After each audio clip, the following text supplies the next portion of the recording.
Hello everyone, मेरा नाम राज सनी है। मैं ओडेसा नेशनल मेडिकल यूनिवर्सिटी में फाइनल ईयर का स्टूडेंट हूँ।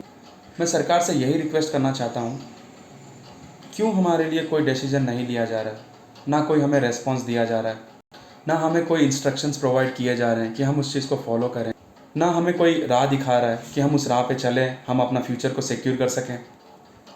मैं अपने ड्रीम से शुरू करना चाहता हूँ। मेरा ड्रीम था कि मैं एक डॉक्टर बनूँ। मेरे माता पिता का भी ड्रीम था कि मैं डॉक्टर बनूँ। मैंने 12th पास किया। मैंने मैंने एमसेट का एग्ज़ाम दिया। मुझे अच्छा रैंक नहीं आया, बट मुझे सी कैटेगरी में सीट मिला। इट वाज़ वेरी एक्सपेंसिव, सो मैं उसको अफोर्ड कर ही नहीं पाता। तो मैंने फॉरेन यूनिवर्सिटीज़ चूज़ करना शुरू किया। मैंने एमसीआई के वेबसाइट पे गया और मैं यूनिवर्सिटीज़ को देखने लगा और मैं चूज़ करना चाहता था कोई अच्छा सा यूनिवर्सिटी। तो मैंने उन ऑल द यूनिवर्सिटीज़ में, मेरे दोस्त थोड़े यूक्रेन जा रहे थे तो मैं सोचा मैं उन्हीं के साथ जाऊंगा। तो मैंने उनके साथ ही मैंने एडमिशन करवाया और हम वहाँ पहुँचे। और हम पहुँच के वहाँ पे हमने एडमिशन हुआ, हमारा सब कुछ हुआ, हम पढ़ाई करने लगे। हमारा फर्स्ट ईयर हुआ, सेकेंड ईयर हुआ, थर्ड ईयर हुआ। हमने सारा थियरी क्लासेस कंप्लीट किया ऑफलाइन। फिर हमने क्रोक एग्ज़ाम, जो हमारी जो मिड एग्ज़ाम होती है, जो ऑल ओवर यूक्रेन में हम सब लिखते हैं, क्रोक 1, वो एग्ज़ाम मैंने पास किया। फिर सडनली सिचुएशन ख़राब हुई और कोविड का सिचुएशन आया, कोविड-19, और सारे चीज़ एकदम जैसे कि वैसे रुक गया था। तो उस कोविड के वजह से हमें थोड़ा नुकसान झेलना पड़ा, थोड़े फाइनेंशियली भी हमको झेलना पड़ा। But finally vaccine was introduced and everybody had the shot of the vaccine. फिर से हम वापस यूक्रेन गए पढ़ने के लिए। अब हम ऑफलाइन कर ही रहे थे, इतने में रशिया यूक्रेन का वॉर स्टार्ट हो गया। हमारी इंडियन एम्बेसी, एक्चुअली बोलना नहीं चाहिए, मगर हमारी इंडियन एम्बेसी तो हमारी मदद तो करी नहीं। मैं सबकी बात नहीं कर रहा, मेरी मदद तो इंडियन एम्बेसी ने किया नहीं। मैं खुद अपने दम पे ओडेसा से बाहर आया। वहाँ से मैं ये मानता हूँ कि हाँ, इंडियन गवर्नमेंट ने हमारी बहुत मदद करी। वहाँ से बुचारेस्ट से फ़्लाइट अरेंज करवाई, वहाँ से दिल्ली, दिल्ली से हैदराबाद, हैदराबाद से मेरी घर तक की टैक्सी भी फ्री थी। मैं शुक्रिया करना चाहता हूँ प्राइम मिनिस्टर मोदी जी का, इंडियन गवर्नमेंट का, everybody who were all involved in this situation to evacuate all the foreign medical graduation students from Ukraine. अब आप सभी जानते हैं कि सिचुएशन जैसा का वैसा ही है। ना वो वॉर रुकने की नाम ले रही है, ना हमें कोई ऑफिशियल इन्फॉर्मेशन दिया जा रहा है कि तुम ऑफलाइन पढ़ाई करो या जाओ, या कुछ तुम यहाँ पे इंटर्नशिप करो या क्लिनिकल रोटेशंस करो। हमें कोई प्रॉपर रिस्पांस नहीं मिल रहा है। सारे बच्चे स्ट्रेस्ड हैं इस टाइम पे, जो पढ़ रहे हैं, जो तैयारी कर रहे हैं नेक्स्ट एग्ज़ाम के लिए, उन पे भी ज़्यादा स्ट्रेस है, वो पढ़ नहीं पा रहे हैं क्योंकि हमें कोई प्रॉपर डिसीजन नहीं दिया जा रहा है कि हमको समझ में नहीं आ रहा है कि हम क्या करें। इस टेंशन से हमारे पेरेंट्स भी थोड़े स्ट्रेस्ड हैं कि हमारे बच्चों का फ्यूचर क्या होगा। वो भी हमारे लिए बहुत मेहनत कर रहे हैं। बहुत सारे ग्रुप्स फॉर्म हुए हैं, बहुत सारे लोगों ने एनएमसी के सामने प्रोटेस्ट किया, बहुत सारे लोगों ने भूख हड़ताल किया। इतने सारे चीज़ हमने ट्राई किया, जो भी हम कर सकते थे हमने, हमारी तरफ से हमने पूरी कोशिश करी, फिर भी हमें कोई जवाब नहीं दिया गया। 5 महीने हो गए, 5 महीने से हमें कोई रिस्पॉन्स नहीं दिया गया। फर्स्ट से लेके 5th ईयर स्टूडेंट्स सभी लोगों ने प्रोटेस्ट में भाग लिया। गांधी मैदान में बहुत सारे और बहुत सारा मीटिंग हुआ। तो मैं ये सारे चीज़ें, हमें तो कोई रिस्पॉन्स दे ही नहीं रही थी। तो मैंने कॉल किया एनएमसी को, टोल फ्री नंबर जो था, मैंने कॉल किया एनएमसी के टोल फ्री नंबर पे, रिसेप्शन पे कनेक्ट हुआ। मैंने रिसेप्शन पे पूछा कि ma'am can you connect me to the UG section. तो उन्होंने मुझे कनेक्ट किया यूजी सेक्शन में। तो तो मैंने यूजी सेक्शन में मैंने अपना प्रॉब्लम बताया उनको कि हमारी ऐसी ऐसी प्रॉब्लम है, ना हम ट्रांसफ़र ले सकते हैं, हम फाइनल ईयर के स्टूडेंट्स हैं, हमारे 6 या 8 महीने में तो हमको डिग्री मिल जाएगी। हमने हमने मैंने अपनी प्रॉब्लम पूरी बताई उनको। तो वो प्रॉब्लम उन्होंने मेरी सुनी, बट उन्होंने मुझे ये बोला कि रूल्स आर रूल्स, क्योंकि हम ऑनलाइन पढ़ाई प्रैक्टिकल्स ऑनलाइन नहीं कर सकते, थियरी पार्ट तुम ऑनलाइन कर सकते हो, उन्होंने ये मुझे बोला। तो मैंने बोला ठीक है सर, बट वॉर चल रहा है वहाँ पे, तो हम कैसे जाएंगे? तो उन्होंने बोला कि ठीक है, वॉर रुकने का इंतज़ार करो, उसके बाद चले जाना। तो यहाँ पे हमारा प्रॉब्लम ये है कि अगर हम वॉर रुकने का इंतज़ार करें, यहाँ पे हमें 8 महीने की कोर्स है अभी बचा हुआ। अगर 8 महीने में अगर 5-6 महीने भी अगर हम वॉर खींचा तो फिर हमारी डिग्री वैलिड नहीं मानी जाएगी, क्योंकि हमको करना है प्रैक्टिकल्स। हमारी डिग्री तो हमें वो सीधा एनएमसी हमें बोलेंगे कि हमारी डिग्री वैलिड नहीं है। तो मैं उन्हें ऑल्टरनेट ऑप्शन पूछा कि सर हम करें तो क्या करें? तो उन्होंने बोला कि हमें इंडियन एम्बेसी से हमें वो पता चला है कि तुम्हारी यूनिवर्सिटी खुल चुकी है और तुम्हें बुला रही है, और तुम मतलब स्टूडेंट्स जाना नहीं चाहते हैं, क्योंकि वो बोल रहे थे कि तुम्हारा पर्सनल इश्यूज़ है, सिक्योरिटी इश्यूज़ है, इस वजह से तुम जाना नहीं चाहते हो। तो मैंने उनको बोला कि पर्सनल इश्यूज़ क्या है सर, हमारे पेरेंट्स भी थोड़े वरीड हैं, अगर हम उस वॉर सिचुएशन में फिर से अगर हम वापस जाएंगे तो हमें कुछ होगा फिर से। दूसरी बात तो इंडियन गवर्नमेंट करेगी नहीं ना सर, एक बार तो हमें मदद करके हमें इंडिया लाई, ये बहुत बड़ा चीज़ था, फिर से आप लोग इनडायरेक्टली हमें स्ट्रेस दे रहे हो कि ऑनलाइन वैलिड नहीं है, और आप बोल रहे हो कि ऑनलाइन वैलिड नहीं है, और आप बोल रहे हो कि हम ऑनलाइन पढ़ाई भी नहीं कर सकते, हम वहाँ जा भी नहीं सकते। एक तो हम ट्रांसफ़र लेंगे, तो हम ट्रांसफ़र अगर लेंगे भी ना तो हमें 1 साल पीछे मिलेगा कोई भी यूनिवर्सिटी में।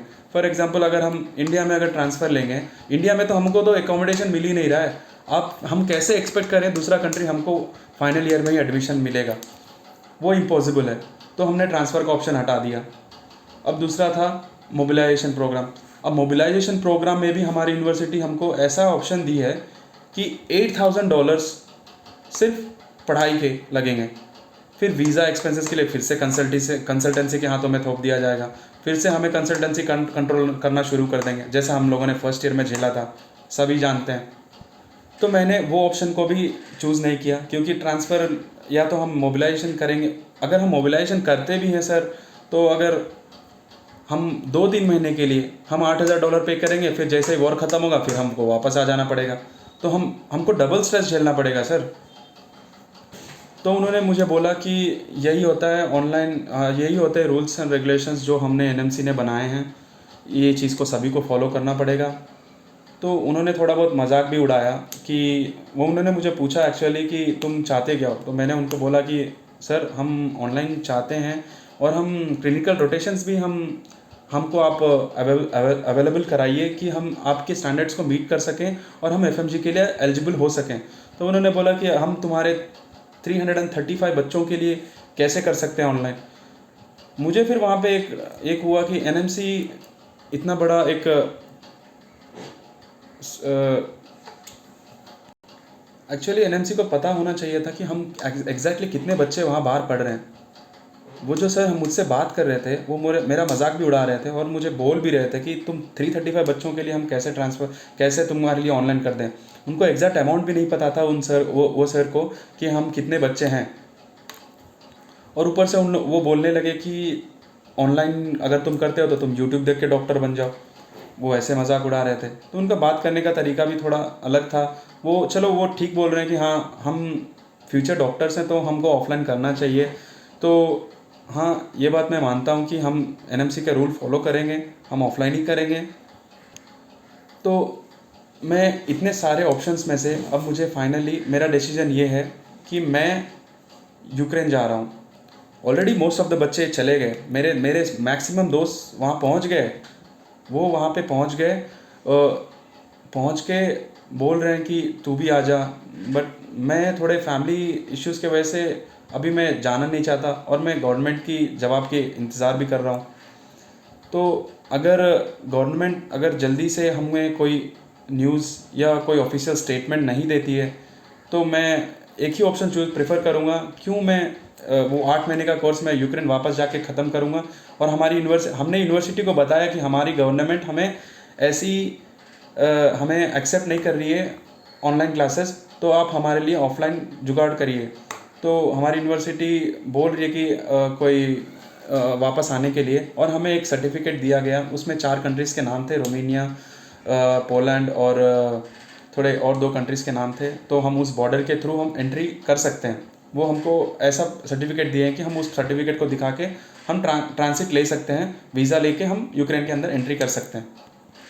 क्योंकि अब हमारे पास समय भी तो बचा नहीं है, 20 दिन बचा है। अगर हम वीज़ा के लिए अप्लाई करते हैं तो एक 5-7 दिन, फिर टिकट्स बुक करने हैं, तो maximum it will take around like 20 days. तो हमारे पास बचे हैं 20 डेज़। अब ये 20 डेज़ में सरकार हमें बोल रही है कि हम कुछ डिसीजन सुनाएंगे, और कहीं सरकार मेंशन भी नहीं कर रही है कि हाँ हम ऑफिशियली हम 20 डेज़ के अंदर ही हम आपको नोटिस भी नहीं दे रही, हम 20 डेज़ के अंदर ही आपको हम कुछ ना कुछ हम आपको प्रोवाइड करेंगे, या कुछ नोटिस देंगे, या तुमको कुछ राह दिखाएंगे, या तुमको कुछ इंस्ट्रक्शंस देंगे कि तुम ये करो वो करो। अगर सरकार हमें ऑप्शंस नहीं दे रही है तो हम उसी कुएं में जाना चाहेंगे जिस कुएं से हमें निकाला गया। अब सरकार के हाथ में है कि हमारे लिए कुछ नोटिस जारी किया जाए। बच्चे सारे निकल रहे हैं ना, हमें ये भी कहीं ऑफिशियल नोटिस नहीं दिया गया है, सिर्फ पार्लियामेंट में चल रहा है बातें कि हम बच्चों को जाने नहीं देंगे, मगर यहाँ बच्चे किसी की सुन नहीं रहे हैं, सब बच्चे निकल रहे हैं। सब अपना फ्यूचर सिक्योर करने के लिए सिर्फ 8 महीनों के लिए हम क्यों बर्बाद करें 2 साल की पढ़ाई, 2 साल की हम पढ़ाई क्यों करें दूसरे कंट्री में। और 8 महीने के लिए, 8 महीने तो हम यूं वहाँ गए और पढ़ाई करे और निकल गए।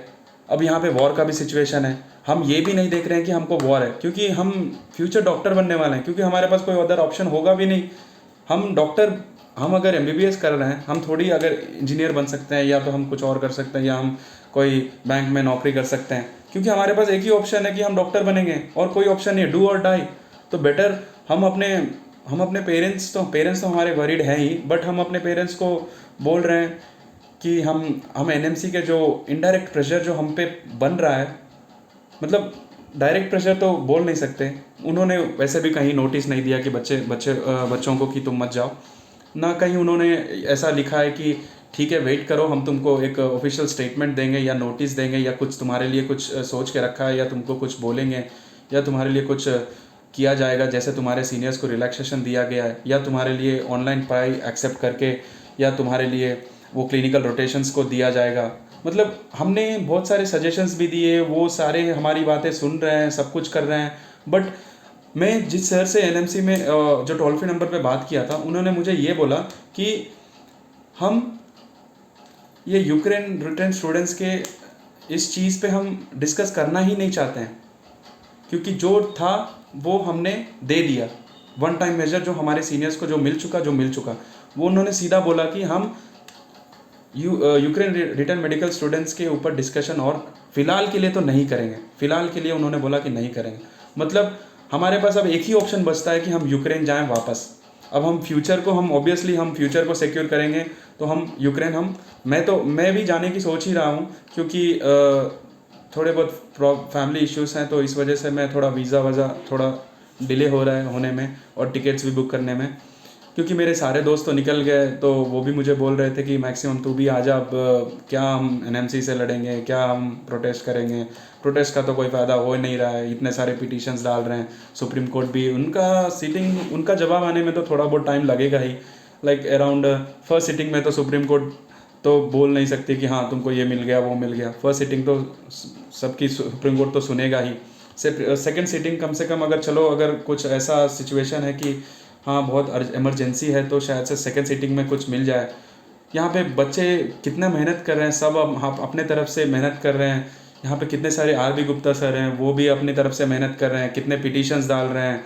फिर यहाँ पे हमारा ओडेसा नेशनल मेडिकल यूनिवर्सिटी की एक लड़की है Aparna Venugopal, she is also working very hard to secure our future. उन लोगों ने भी बहुत मेहनत किया, सब लोगों ने कंट्रीब्यूट करके पिटीशन के लिए फ़ाइल किया है, उन लोगों ने भी किया है।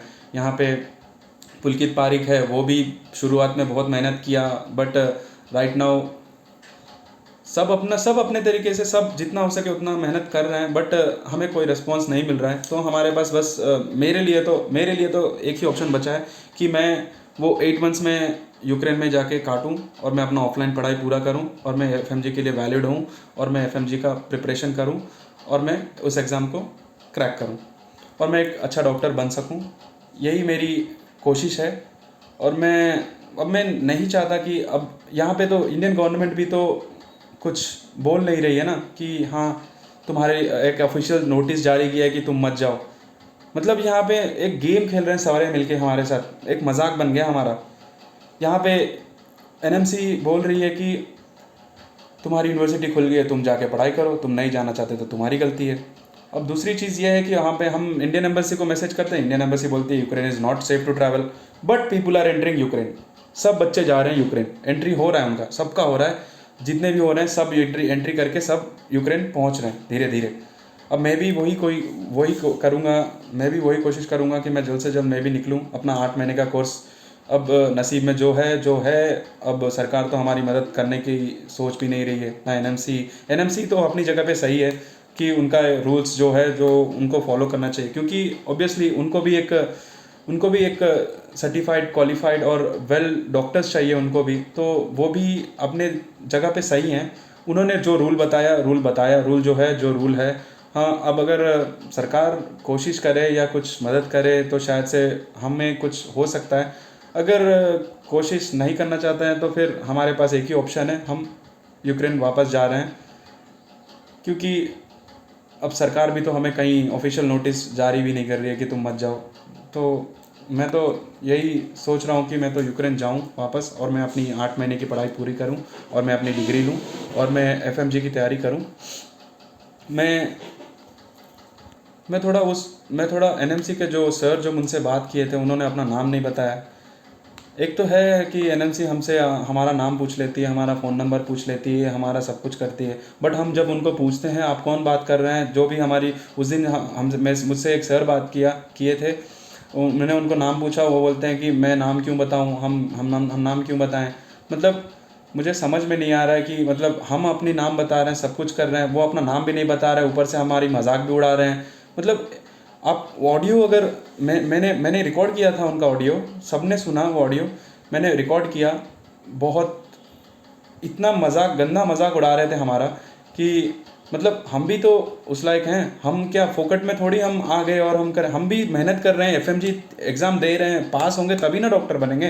तो हम इतना मेहनत कर रहे हैं एफएमजी के लिए, तो हमें भी थोड़ी बहुत रेस्पेक्ट दी जानी चाहिए जो यहाँ पे इंडियन डॉक्टर्स को मिल रहा है। मैं फाइनली गवर्नमेंट से यही कहना चाहता हूँ कि हम सब मतलब जो भी मेरे दोस्त गए हैं और वो जो मैं उनके बाद मैं जाने वाला हूँ, मैं भी जाना चाहता हूँ। तो मैं तो यही बोलना चाहता हूँ कि मैं एनएमसी के इनडायरेक्ट प्रेशर की वजह से मैं जा रहा हूँ, क्योंकि एनएमसी भी अपनी जगह पे सही है, वो डायरेक्ट प्रेशर तो हमें दे नहीं रही है। वो जो रूल्स हैं जो हमें थोड़ी बहुत ऐसे प्रेशर दे रही है कि हाँ तुम जाओ। तो मैं I think like if any news हमें कुछ नई नोटिस मिलेगा तो मैं तो जाने की तो पूरी कोशिश करूँगा। मैं वीज़ा लगवाने की सोच रहा हूँ, अगले हफ्ते वीज़ा लगवाऊँगा। अगर हमें वहाँ पे कुछ होता है तो ऑब्वियसली एनएमसी ज़िम्मेदार होगी, क्योंकि एनएमसी अपना रूल फॉलो कर रही है, हम उस रूल को हम भी फॉलो कर रहे हैं कि हम ऑफलाइन क्लासेस करें, ना इधर उधर हम जाएं, क्योंकि हम जाने पे भी हमारा कोई फ़ायदा होगा नहीं। तो मैं सरकार से यही बोलना चाहता हूँ कि सरकार हमारे लिए जल्द से जल्द कुछ ना कुछ बोलें, वरना ऑब्वियसली सरकार को पता भी नहीं होगा कि कितने बच्चे निकल गए। अब तो मुझे लगता भी नहीं है कि अगर हम चले भी जाएंगे तो इस बार अगर वॉर होगा तो इस बार फिर से गंगा मिशन हमारे लिए निकाला जाएगा, हमको वापस बुलाया जाएगा। No, but it's our fate. जो फैक्ट है, क्योंकि हम सब यूक्रेनियन स्टूडेंट्स के पास एक ही ऑप्शन है, लास्ट ऑप्शन है यूक्रेन वापस जाना। और यहाँ पे सरकार कुछ बोल नहीं रही है तो हम कुछ नहीं कर सकते।